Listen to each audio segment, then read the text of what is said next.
Hi, this is Marcia, and this is the last part of the COVID slide, blended learning, a fix to help the COVID slide. This part, I'm going to really talk about how to set up blended learning in a social distancing classroom. I'm going to walk you through how to start small, how to create a checklist, how to create a checklist with 2 teachers in the classroom, a block schedule checklist, and also really think about what it might look like if we had to do some social distancing or there are big learning gaps in the classrooms. Okay, let's get started. All right, blended learning affixed to the slide. Again, we're going to look at starting small, creating a checklist, 2 teachers in the classroom. I know. Be careful. What am I talking about there? A block schedule and fluid blend. Ooh, I wonder what that's going to be about. All right, starting small. What do I mean by starting small? I want you to take your traditional lesson and I want you to break it into chunks. Even if we're social distancing, where half your class is here, this is what you really need to think about deploying in the fall. Where you're going to have whole group. Maybe you're going to kick it off talking about a topic. If you're going to be learning about how to find the main idea of a story. Okay, then you're going to break it into mini lessons. Mini lessons are small groups of students who come back and get that whole group lesson retaught again at their level. Then you have independent practice, and then you have digital content and future ready. Sounds easy, right? Well, don't worry. I had somebody last week after my webinar contact me and say, Marcia, our school's getting ready to deploy IXL. How can I do this in a blended learning fashion? So I took an IXL lesson and I broke it up into parts. And this is what I came up with. First, I'm going to have them write down the learning objectives. What is it that they're going to be working on? Then we're going to be looking at the mini lesson. In the mini lesson, we're going to be covering what's in the parentheses. We're converting decimals to fractions using manipulatives. All right. And the next thing that they're going to do is independent practice. Independent practice is a time where the kids can practice that skill. So what I did was I set up 2 different bags.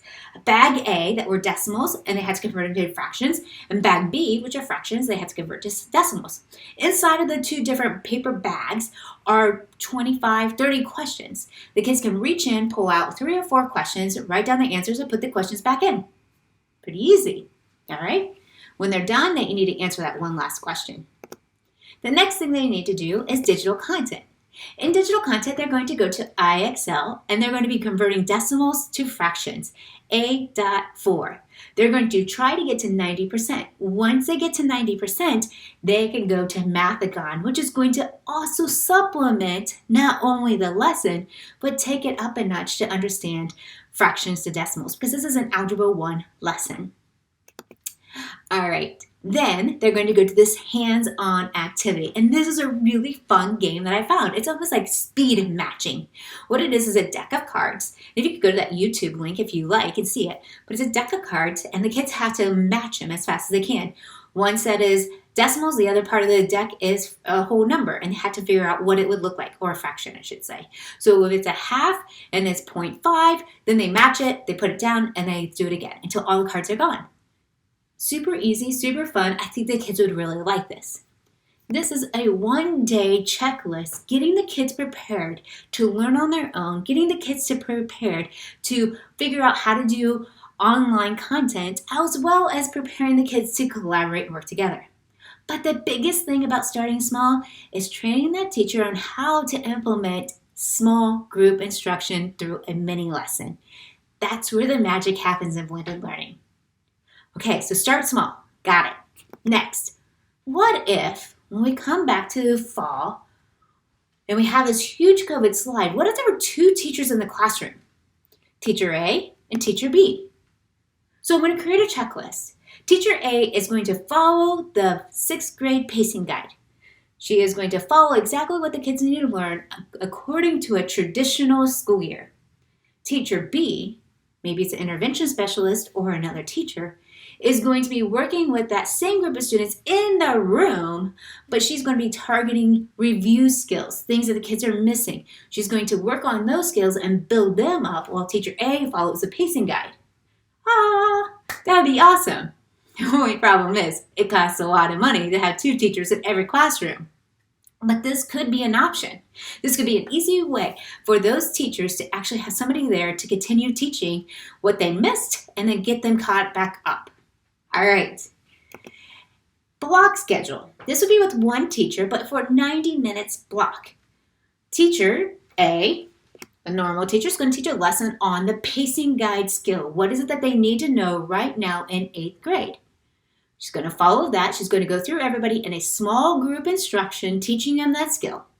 Then when she's done, she's going to rotate back through every student again and do some review skills. Now, you might think I'm crazy, but I'm not. There's an amazing teacher from Kirtland Middle School who was using this program every day she had block. This was Erica. And Erica had it so that way she saw the kids twice. And it was magic. The kids were building up their math skills while still keep learning new skills. And it just kept working. So if you have a block schedule, this could easily be one way to help decrease the slide. All right? What if we did fluid blended learning? What does that mean? Well, the kids would come to school like they normally would. They'd come in, they would have their agendas, there would be a big screen on the wall, and it would give them a list of different learning options based off of what they need to learn. They can either A, pick what teacher they want to go to based on the different lessons that were offered, or B, the teachers can assign them to go to the different classrooms. What that means is there's no longer a first grade teacher just teaching that same content. It means that first grade teacher is teaching a skill and the kid can go to that teacher to learn that skill. The 5th grade teacher might be teaching first graders alongside of 4th graders. Who knows? This can work in middle school and it can work in high school, but they're getting these data-driven choices that are going to be really focused on the skill and review from what they lost during the COVID slide. So for the first 2 hours, the kids are going to be going to different classrooms based on the skills that they need to know for math, language arts, writing, whatever they need, okay? Then they go to a regular classroom schedule like they would normally do. So 2-hour chunk.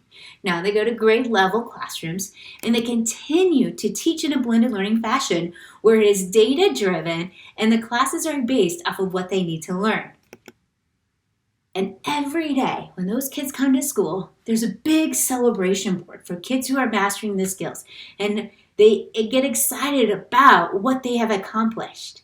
In Canada, one of the schools that I worked with, they rang a gong every time a kid passed a new level. Now you might think that I made this up, but I didn't. This is actually a process one of the schools that I've worked with out in Iowa is setting up. And they've done this for the last couple of years where the kids come in, they almost do it like a conference. They get to pick what classes they want to go to. So it's possible. All right, the COVID slide. The data is going to show us that the kids are going to really have big gaps in their information. We need to start now by deploying some really good adapted technology or packets to the kids for summer learning.